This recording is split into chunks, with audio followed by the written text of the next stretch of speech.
What's up, YouTube, and welcome to the Rant. I'm your boy D-Lace, and we just finna come on here and talk about all things basketball, music, and just whatever I really feel like ranting to y'all about, man. But today I'm gonna rant to y'all about the NBA playoffs. We finally got the standings. We just saw two great playing games. First, we saw the Hawks versus the Cavs, and we just saw the Pelicans versus the Clippers. Two great games we just saw play, man. One thing I can say is I did not think Atlanta was gonna make it, y'all. Like, I really didn't feel like Atlanta was gonna make it, and that's my fault for sleeping on that boy Ice Trey, man. Like, I really thought the Hornets was gonna pull it through this year. I know they had a tough loss last year, and I know Coach Borrego was like, yeah, we put up this on the wall, to show us that we don't want to lose by this again, and blah blah blah blah blah blah. And look what happens, y'all. The Hornets lose the other night. Then the Hawks play the Cavs today, and I'm thinking Darius Garland, they got Jared Allen back. They really supposed to be a higher seed, and then they lose, man. Ice Trey comes in about 31 in the second half after having 6 in the first half, man. Like, hey, now I don't ever bet on Ice Trey, man. Now I get it. Now I know, man. But then the second game, we saw the Pelicans versus Clippers, which was a crazy game. And honestly, y'all, I couldn't even enjoy it how I wanted to enjoy it. Like, man, because y'all know I do the FanDuel parlay, FanDuel Sportsbook. And bro, I'm betting on CJ to get like 25 and all this other stuff. He messed up my parlay basically, y'all. So I wasn't even really thinking about the outcome of that game. I just wanted to see a great game, and I feel like that's what we got to see. So yeah, now we got the playoff standings. Now we got the Pelicans taking the 8th seed and Atlanta taking the 8th seed. So that sets up matches for Atlanta versus Heat, and then you got the Pelicans versus the Suns, man. So right now, I just want to come to y'all and just talk to y'all about what I feel like gonna happen in the playoffs by each series. So first, we got the Jazz versus the Mavericks, and in this series, we don't have any Luka.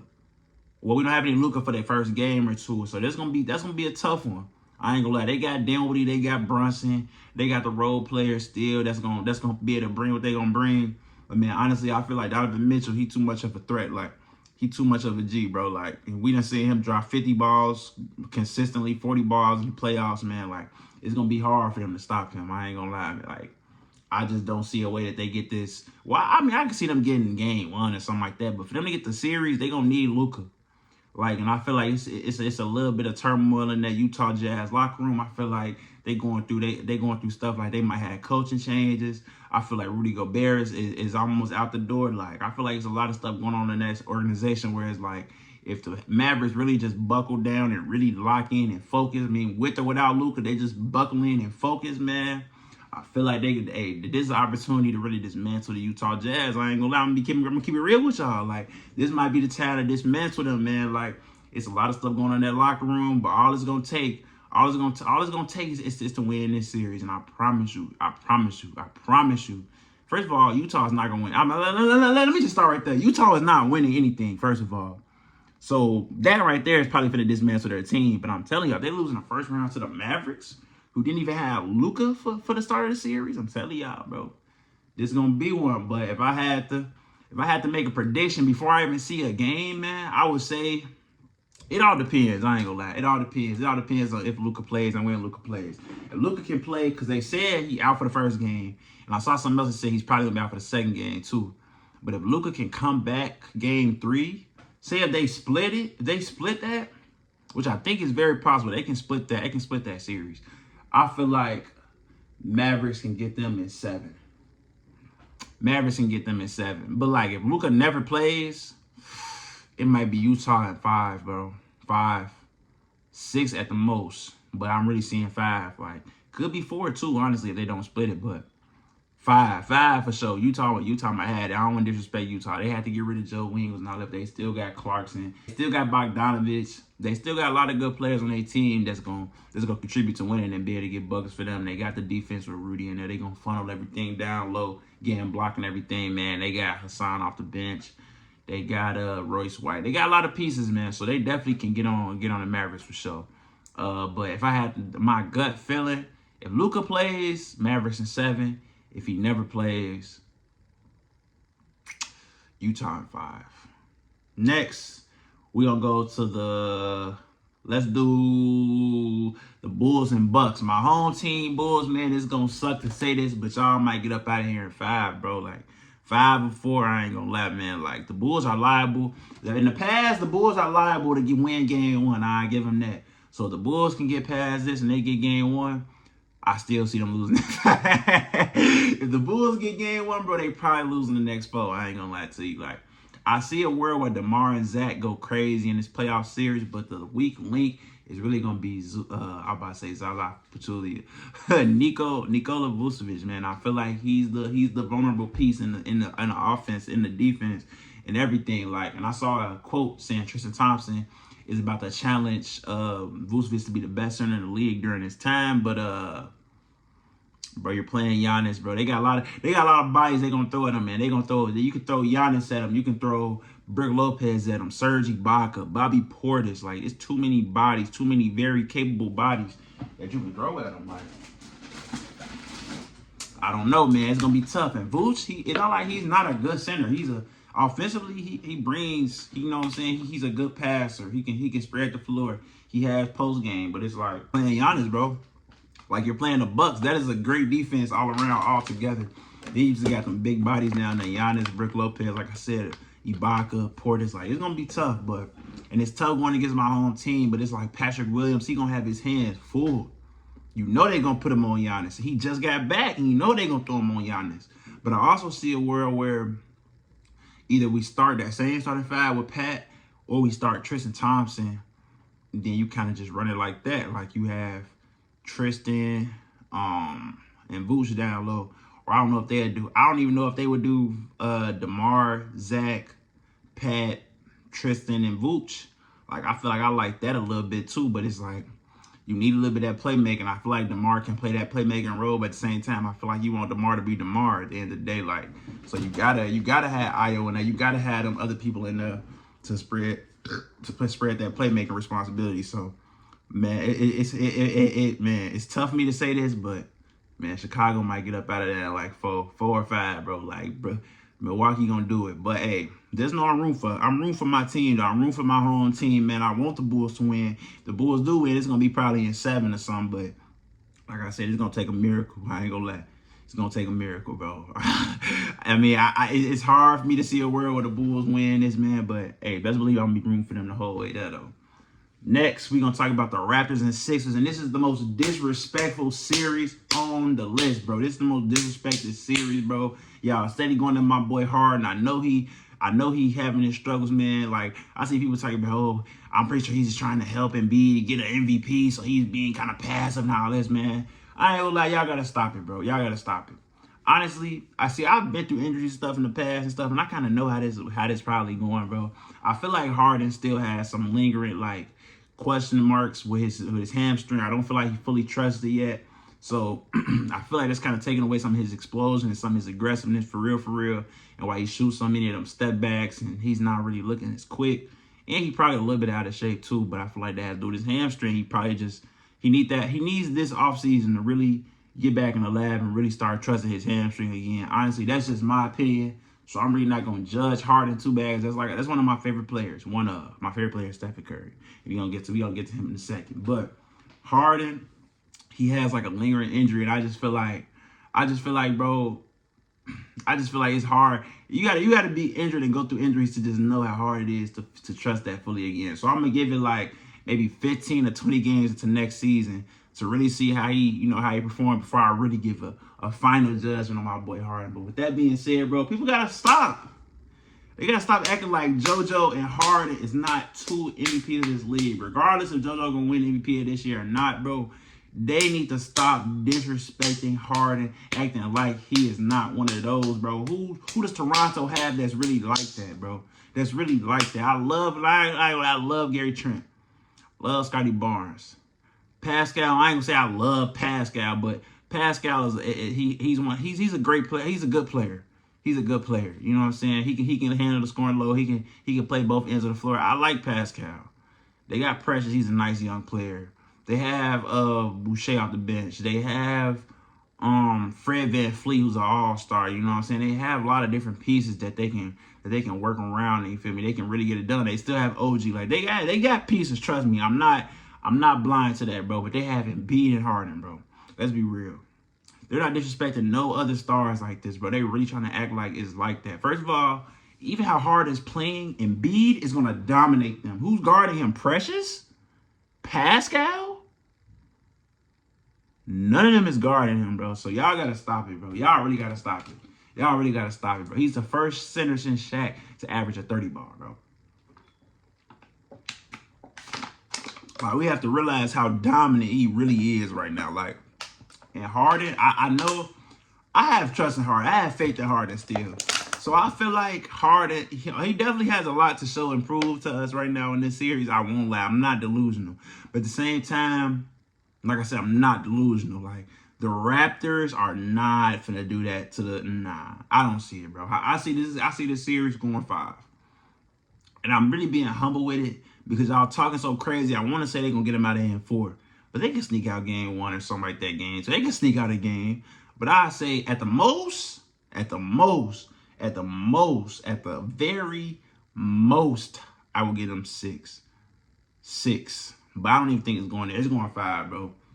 5 or 4. Give me Philly. I love what Tyrese Maxey brings. I kind of would like, in a perfect world, I would kind of like him have the ball in his hands a little bit more. And have Harden kind of, making cuts and stuff like that and just doing different things off the ball. But I just feel like Harden's just at that place. He's not going to be doing that. So I feel like you got to have Harden with the ball in his hands. Tyrese obviously going to have the ball sometimes, but Tyrese needs to be more the scoring guard, get more the buckets. I feel like Harden needs to get more aggressive too and get some of the buckets as well. A lot more buckets, not even some of the buckets. But Tyrese is definitely going to be that off guard, getting off the screens. He needs to hit some shots. Tyrese needs to work on really like his catch and shoot, which he's pretty good at it. But if he's gonna be with Harden if Harden does stay this Harden and they got Embiid, he needs to become a lot more elite with that. Like, I ain't gonna lie, a lot more elite coming off the screens and playmaking, which he's a very good playmaker all around. Don't get me wrong already, but like I said, he's gonna have to become a little bit more elite with it.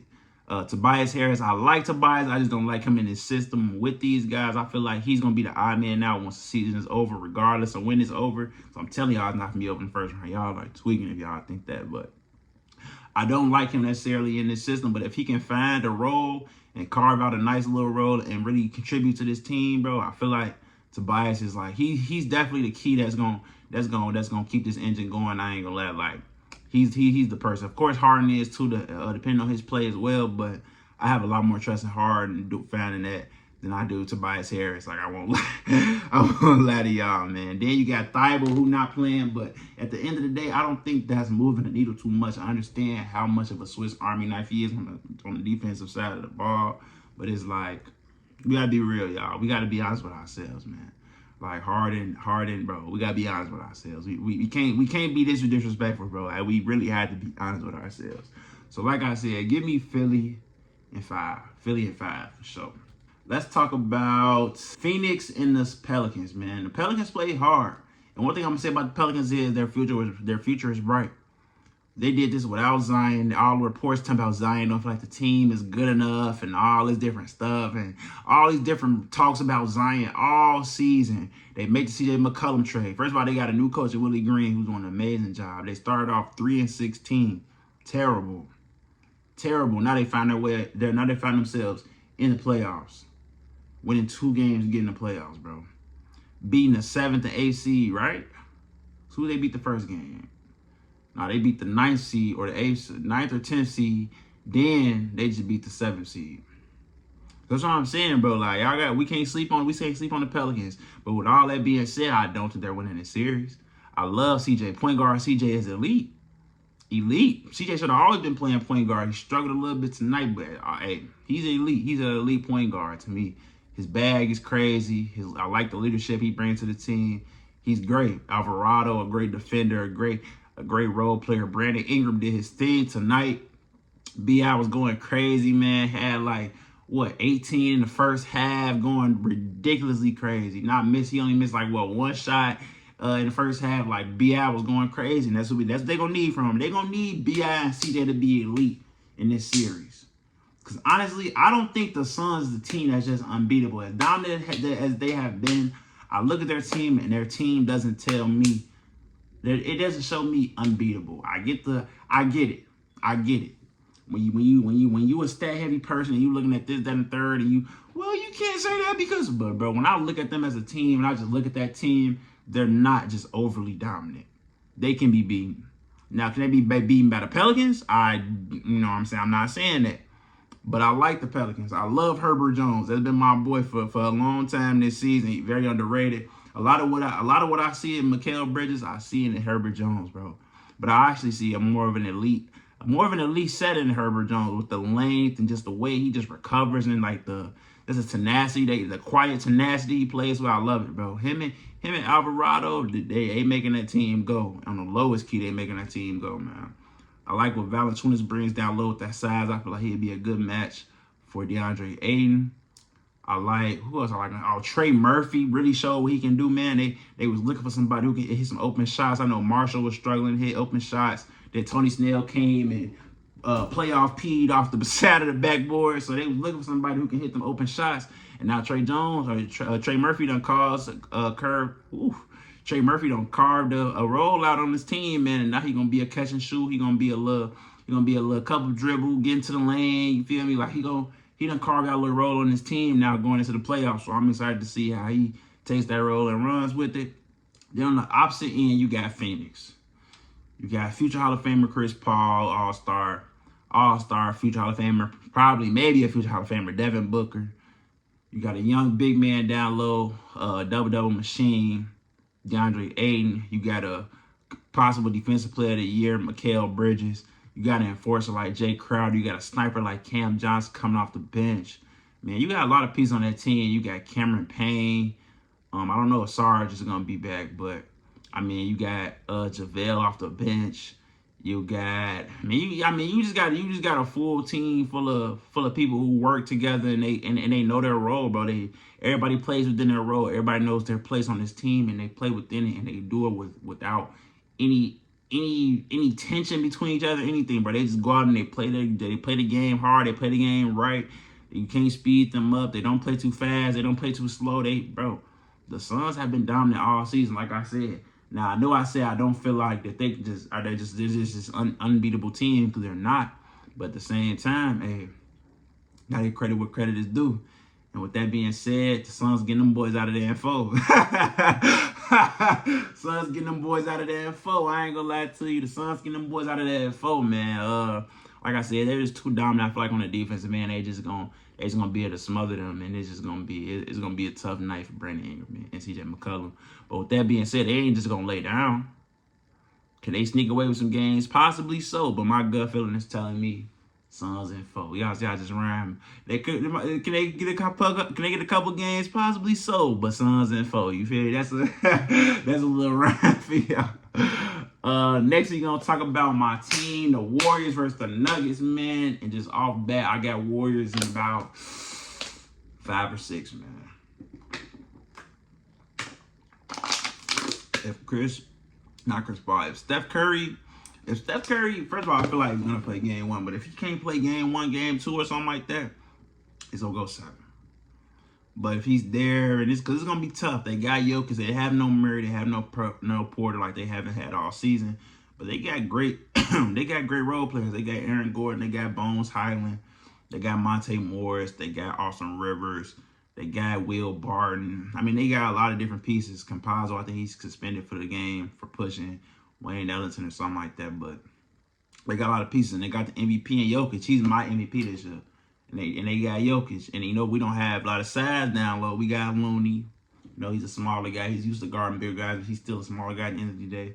Draymond is probably going to get a lot of Jokic assignments in this series.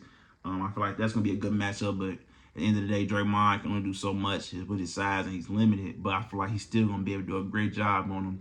Wiseman been out all season. He's supposed to be a guy that's supposed to come back and help us.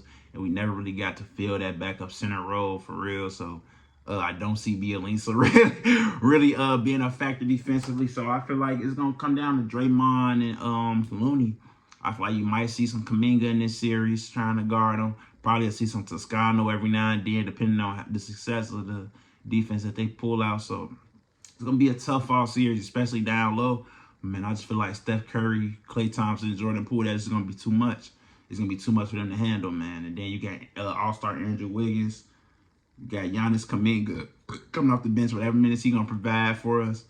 I just like our chances against them. Like I said, I'm not taking anything away from the Nuggets. If they were healthy, this would be a whole other conversation. I would still take my Warriors because I'm just gonna ride for my team. But at the same time, I am gonna be real with y'all and tell y'all that it would be a way tougher series. But at the end of the day, they're not playing. So got my Warriors in about 5 or 6, man. Next series, we're gonna talk about the Timberwolves and the Grizzlies. And y'all, this is the series I am most excited for, along with the next one I'm gonna bring up too. But this Timberwolves and Grizzlies series, bro, I feel like it's going 7. It has to. It has to. And I'm not gonna pick a winner. I'm not picking a winner because I feel like even though Memphis has been a great team all season, they're both young teams. There's not really a lot of veteran leadership in these locker rooms. So I feel like I can't just name one and say it's a shoe-in. I feel like AE can go off just as much as y'all think John Moran can go off, AE can do that on steroids as well. He got the jumper. He got the burner. He got the move off the dribble. He got the explosion to get past, shoot to the rim. He can finish on you, dunk on you. He can dish it off. Like, he got Cat, an all-star. He got two. He got D-Lo, who was an all-star too. He got Cat, real-life all-star, one of the best shooting big in the league. Can take you down low. Like, Cat is like that. I know he struggled last game, but that's not taking anything away from him. Cat is like that. He gonna see a lot of Jaren Jackson this series. If he sees Steven Adams, it's GG's. It's GG's. They don't want to put Steven Adams on. It's gonna be a lot of small ball. Not even small ball, because Jaren Jackson not little, but it's gonna be a lot of Jaren Jackson playing the 5, trying to stop him. And we really gonna see what's gonna happen with that. We gonna see what's gonna happen with that. But give me Cat. Give me that boy Karl-Anthony Towns, man. Then they got, like I said, they got D-Lo. They got Beasley. He ain't never seen a shot that he don't like, man. They got Vanderbilt, toughness down low. Now he gonna be a problem. Pat Bev, they gonna defensively, they might be a little problem for Ja. Now Memphis is gonna be a problem for them. Man, Memphis is a very good defensive team as well. But I feel like, man, Vanderbilt, I feel like he gonna be able to get up on the switches. And I feel like Patrick Beverly gonna get in Ja for sure. He gonna let him know we up. But at the same time, Ja is like that. He's one of those. He's one of those, y'all. Like, he's one of those. He's one of them ones. So it ain't like Ja just finna lay down and just let Patrick Beverly just bully him, whatever. No, he's not one of those. He's not that. He's not like that, bro. He gonna be right back in Pat's face clapping, probably dunking on his, like, he probably finna, hey. So I'm saying, it's gonna be a great series, y'all. You got John Moran on there. You got Darius Bane, a great shooter, defender. You got Dylan Brooks. He's a good shooter, defender. He can create his own shot. He one of those too, man. He was average. Don't forget, he was the leading scorer for this team in the playoffs last year, averaging 26. We can't forget that. We can't be too quick to forget that. I'm telling y'all. Like I said, they got Jaren Jackson. They got Steven Adams. They got Melton. They got Tyus Jones. They got all these different pieces. I like Xavier Williams or Zaire Williams. I don't know how much he's going to play in the playoffs, but I like what he brings to the team regardless if he's in the game or not. So it's like, they got a lot of pieces. Both teams got a lot of pieces, and I really can't pick a winner. But I'm telling y'all, I want this game to go 7, honestly. I said I'm going to talk about the other one next, but I want to talk about the Heat and Hawks. And y'all, this is going to be a crazy series because Trey just showed me that he can take over a series in any moment. And I love the Miami defense, but I feel like Miami had a little stretch at the end where they was kind of struggling, and then that's when you had the little Eric Spoelstra and Jimmy Butler getting into it and all of that, and they was blowing a lot of leads and losing a lot of teams they weren't supposed to lose to. So maybe this little rest and break helped them a little bit, but maybe it didn't. The Hawks are fresh. They fresh off playing games, stuff fresh off. They got the adrenaline going. They already got the juices flowing. They already have playoff atmosphere. They ready. They ready. So I'm saying they ready for this, man. So we gonna see this gonna be a great series, man. If I had to choose right now, I would go Heat in 6. I would go Heat in 6, but y'all will not be surprised if the Hawks get them in 6 or 7 as well, y'all. Trey has really earned that respect from me. Like, I really feel like Trey can be the best player in this series. Now, what's going to hurt them? Now, I saw they said they don't think Clint Capella has a long-term injury. And I'm not really sure what John Collins' situation is, but that size, and like Miami's not really that big now, low, for real, but they're physical. I like Okongwu. I like what he's bringing, so we're going to see exactly what he had. I like Gallinari and everything, but I feel like Miami with Bam and PJ, they got Damon off the bench. Jimmy's a physical guy. Kyle Lowry's a physical guy at the point guard position, so that's gonna be tough on Trae Young. But it's Trae Young at the end of the day, so I'm not even gonna really say too much on that. Like, it's Trae Young. Like, it's Trae Young. Tyler Hero off the bench, averaging 20. You know what I'm saying? You got a lot of different pieces coming off that. Victor Oladipo is coming off the bench. And I think if they can ever get Duncan Robinson or really be Duncan Robinson this season, the Heat becomes a whole nother monster. That's what's really gonna change. If Duncan Robinson can finally find that stroke, I know he probably been saying it all season, but if he just finds it, bro, if he just finds it a little bit, it's gonna make the Heat tough to beat.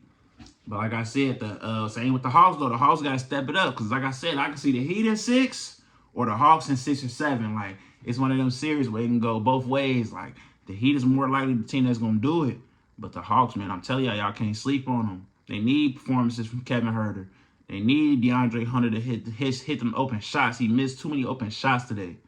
Missed too many. Trae had to just come out and just do it on his own.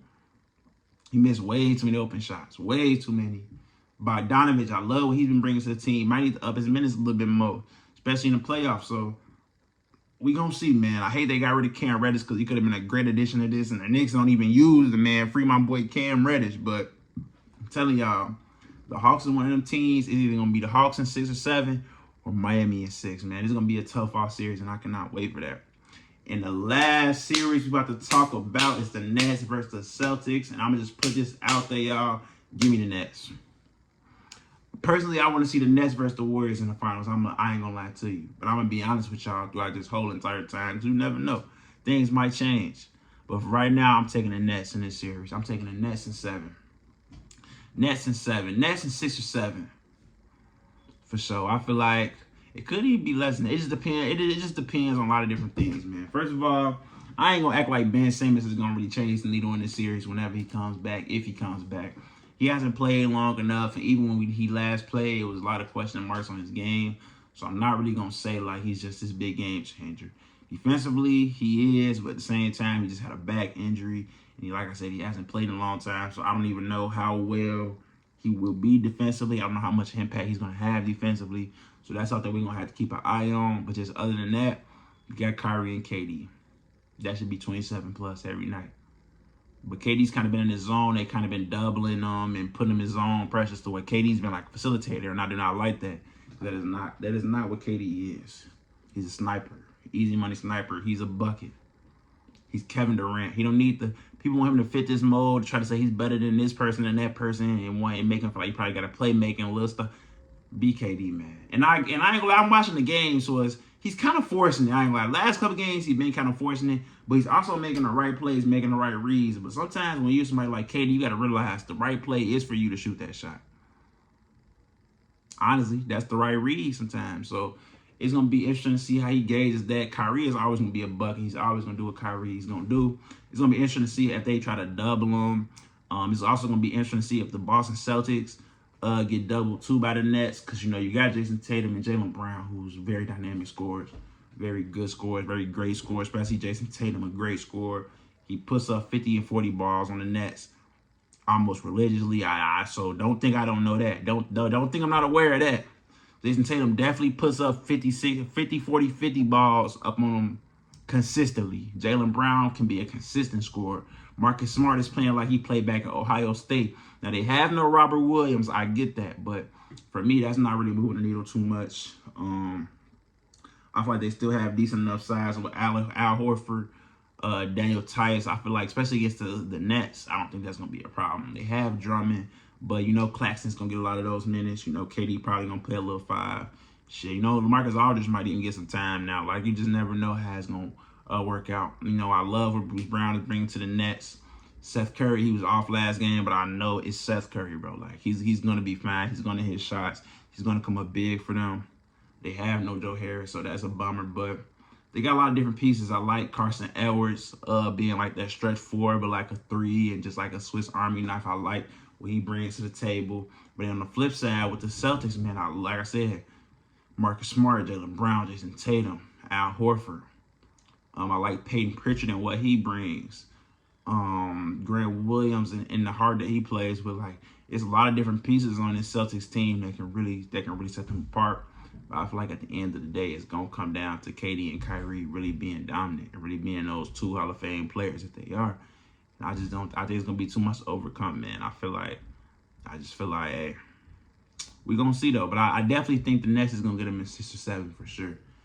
And yeah, I think for right now that's all the series, man. I'll be back again with another rant. I really ain't go too crazy tonight. I'm a little droopy. As I can tell, this is the first video as well. So I just kind of wanted to come in and just make the video for y'all, man, and just show y'all what it would kind of be. I'm telling y'all, I'm now low key, I'm a little bit more emotional with this. This is really a chill video. I'm a lot more emotional when it comes to this. Like, y'all gonna see, let the Warriors lose tomorrow. Let the Warriors lose tomorrow, or let the Bulls get blown out or something, or let something crazy happen with a team, or let something crazy happen. And best believe y'all gonna really see how it is once y'all gonna see it. Just know y'all gonna see. But really, this is just a cool video, just an intro showing y'all, bro. I'm just gonna be coming on here ranting to y'all, man, about whatever. Today, this was just a playoff talk since we finally got the seeds set in stone. So if y'all like the channel, all of y'all are gonna be new to the channel. So if you like the channel, if you mess with it, hit that like button, hit that subscribe button, and just in general, hit that like button, subscribe button. Cause if this video didn't really get you, I'm telling you it will soon, man. Cause y'all ain't seen me. Like I said, this is called the rant for a reason. It won't just be basketball either, y'all. Best believe, but it's called the rant for a reason. I want y'all to keep that in mind. It's called the rant for a reason, and I will come on here ranting right immediately after I see something that doesn't sit right with me, y'all. So make sure y'all hit the like button, hit the subscribe button. Follow me on Instagram at iamdlace, Twitter at iamdlace as well, because I definitely am active on Twitter and I let my thoughts loose on there. I tell y'all whatever comes to my mind. I don't like I just say anything crazy. Whatever I'm saying, hey, I'm saying it. So hey, I'm standing on it as well. So just know, man. I'm ranting. I'm ranting. This channel is about me ranting. Ranting, man. I'm telling you, I got a lot to say out. And once I see something I don't like, especially in these playoffs is gonna be crazy. It's gonna be an interesting playoffs, man. Best believe I'm gonna be on here, man. So I hope y'all here with me on this journey and through every rant, man. And yeah, we're gonna find a way. We gonna find a way to end these videos for sure. But just make sure y'all like, comment, share, subscribe. Follow me on Instagram, iamdlace, Twitter, iamdlace as well. We out.